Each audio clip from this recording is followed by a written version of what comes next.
Founded in 1999 by Jason Burks, Retrospec Films is Oklahoma's largest turnkey production company of its kind. With over 2 decades of experience, a full-time team of over 20 talented individuals, a 12,000 square foot studio to create in, and thousands of successfully completed projects in both entertainment and advertising. You're in the right place if you like hearing some good old filmmaking stories. On this podcast, we will discuss the pursuit of creating things and the problems we solve by digging up projects from across the last 20 years and giving you a glimpse behind the scenes where the magic happens. You're listening to Retrospec Films from the Archives.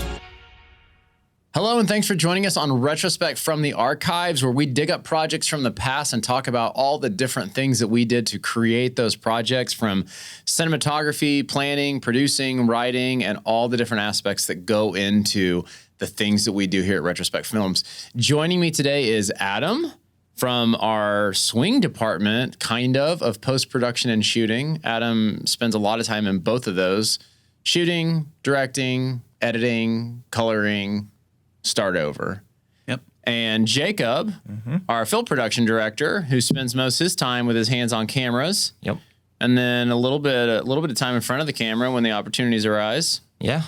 Whatever's needed. I'm there. And then some cleaning, woodwork, whatever you need. Whatever we need. Well, today we're excited to talk about a project we did for Salina Orthopedic, and this was working with Acrobat Ant, working with Chelsea, Angela, Brian, and a bunch of great people over there. We were so excited that they asked us to help them out with this client that they've been doing work for a long time. For me, Salina is a special place, and hopefully this doesn't hurt anyone's feelings, but it's because it's like on the way to Colorado. It's like the halfway point. Yeah. Yep. I always, thought of it I never knew the depth of the town. Yeah. I thought it was just a drive through, that's that. It is what it is, but it's actually got some depth to it. It is. Yeah. Hey, I feel like, recently, the ask here was a couple 30-second spots. We had some different types of creative. We went up there the night before and stayed. And I even remember when we were driving into town, all of us, like that hotel we stayed in, I was like, what the heck? It was awesome. It's like the nicest hotel I've ever stayed at in Salina. Yeah, Salina. It's like double king beds, living room. Awesome workout facility, everything. Yep. Yeah. So anyways, we'll get past those little details and on to the interesting stuff.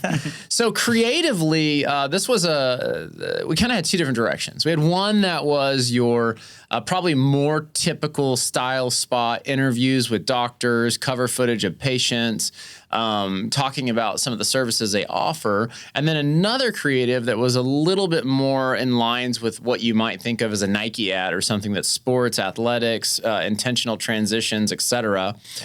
What we did from a shooting perspective, maybe I'll just talk about the part that I was a part of, because then I had to leave and you guys took over. Yeah. So day one, we were shooting I would say the more traditional spot, and did a couple interviews with a few different doctors.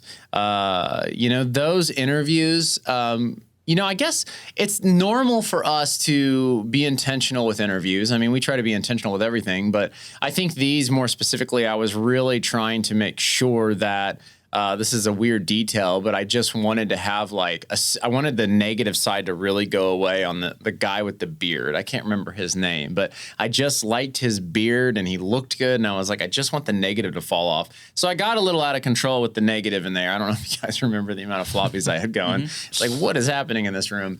But again, this is a visual medium, so trying to make things stand out and look different. We had some casted talent, and they were all mostly from Tulsa, came up, and these people were helping us out. And I guess they weren't all casted, because some of the people were actually people from Salina as well that had gone to the clinic and whatnot.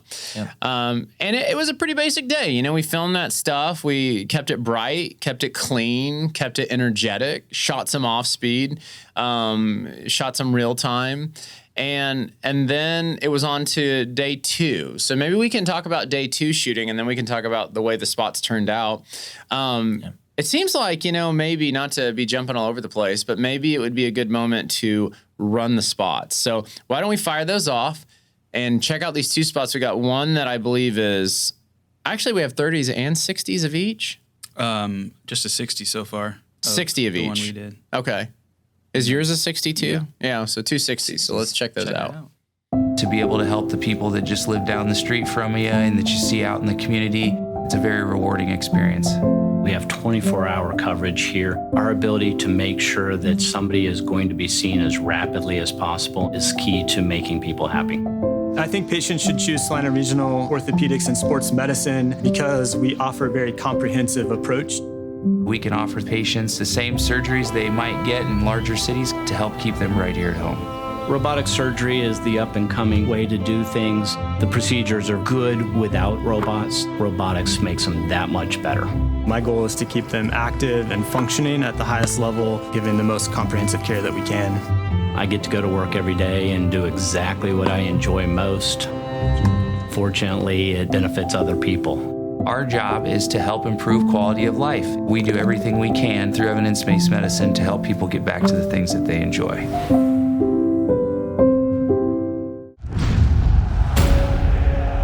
It takes hard work, passion, and drive. It takes retraining your mind and your body.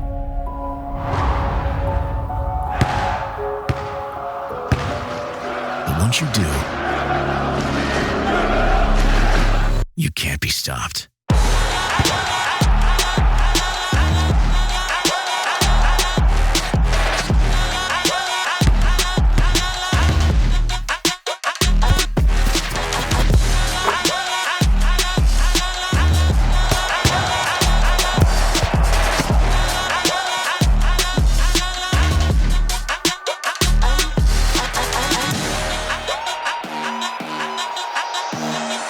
Salina Regional Sports Medicine, here to get you back in the game.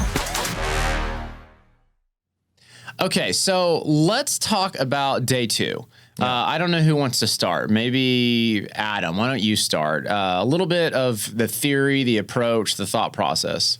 Yeah, so the inspiration was, I believe it was a Nike or an Under Armour commercial. And these are really cool opportunities to have cool visuals. And if you're a sports fan, it's just combining a bunch of different sports and the motion and the cinematography and even the editorial stuff that kind of makes those sports feel more alive.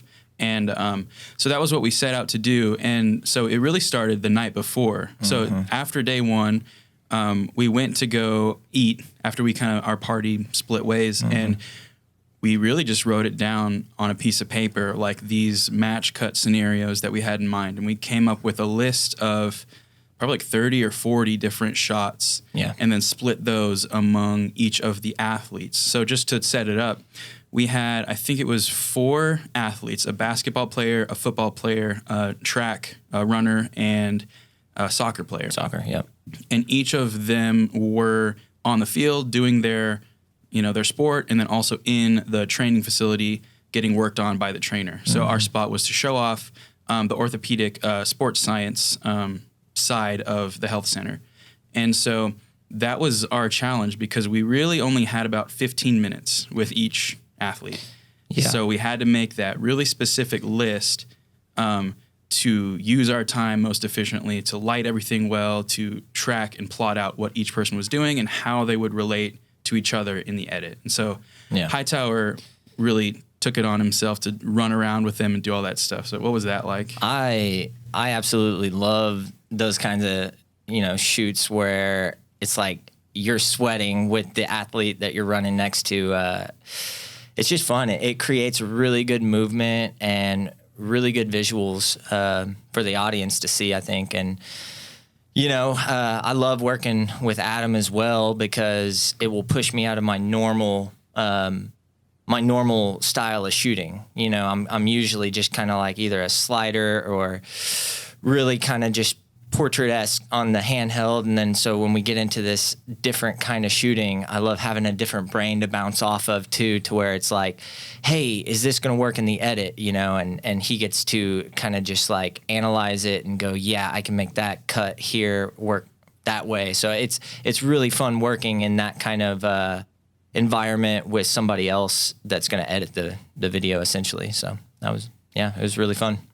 So why don't we dig into post-production just a little bit? So it gets to post. I don't think you didn't cut both of them, right? I just cut the one for day 2. So talk a little bit about that one. What was that editing experience like? Yeah, so first of all, I think it's kind of a luxury when I got to direct that and then also edit that and then also come up with the shots, because that's not super common in what we do. But so going into the edit, it was kind of a breeze. It came together in like 2 days. And a lot of that was because I knew exactly where all the shots were, and I already kind of was editing it on set in a way, just in my head. But the feel of it, Taylor sent me tracks that she was kind of writing the VO to. So I always take those and figure out which ones can we use. And so I picked one that she sent and combined it with another track. And so with something like this, music is so important to the edit. And it just kind of carries the piece, and you kind of weave the voiceover into the spots where the music is dipping and stuff. And so a big difference on set, we shot it all in real time. So none of it was off speed. And the reason I wanted that was because I knew in the edit, the motion blur that comes with that actually really helps us. A lot of these are, like you saw earlier, they're match cuts where the ball is moving, the camera's tilting up and panning in a certain way. And when you have that, 24 frames a second and it's like 180-degree motion blur, it really helps you stitch the shots together. So when the audience is seeing it, there's like this movement to it in each shot.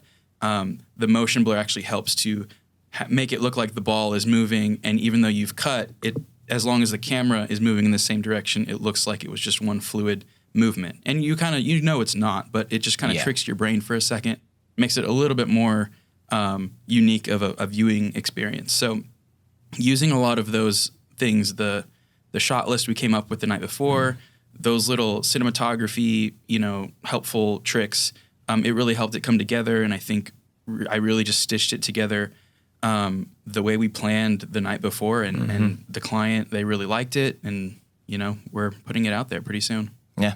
Yeah, that's awesome.